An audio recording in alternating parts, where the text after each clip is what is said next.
5 reasons why China is not an ally of Russia. Putin sees China as Russia's most valuable friend. Xi Jinping keeps up the pretense, but facts don't support this delusion. Here are some stories that prove otherwise. 1. China has refused to buy Russian grain. China has been buying a lot of wheat. Total imports surged more than 60% from a year earlier. But of the 6 million tons purchased in 2023, just 30,000 tons are Russian. Russian officials have repeatedly tried to broker a deal. Even Putin himself pleaded with Xi Jinping. But China says Russian wheat is substandard. Instead, it prefers to buy grain from Australia, Canada, and the US. 2. China is building a railway around Russia. Russia has long considered Central Asia its domain.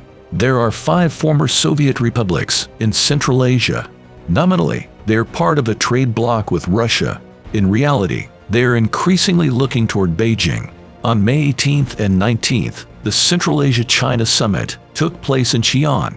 Russia was not represented. China, Uzbekistan, and Kyrgyzstan have signed an agreement. It envisions a new railway connecting the 3 countries. The Trans-Eurasian Railroad might be expanded to Iran, but it will not involve Russia. 3. China has taken an ambiguous position on Ukraine. After Xi's visit to Moscow, Putin thought they were allies. But soon thereafter, China reiterated its stance. It respects Ukraine's territorial integrity.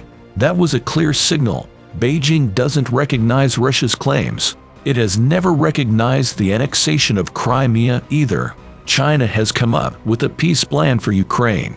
The plan is rather vague and critical of the West, but it makes no mention of ceding territory to Russia. Henry Kissinger said in a recent interview, "I have never met a Russian leader who said anything good about China, and I have never met a Chinese leader who said anything good about Russia." 4. China is using Vladivostok as a domestic transit hub. Vladivostok is a Russian city that used to be Chinese. It's the largest port in Russia's Far East today, and Russia has agreed to open it up to Chinese users. China will use the port as a domestic transit hub. It won't be used for trading with Russia. This may seem like a normal economic partnership, but in March, China's geographic authority renamed Vladivostok. Now it must be called by its Chinese name, Haitian on Chinese maps. But this only applies to labels in Chinese.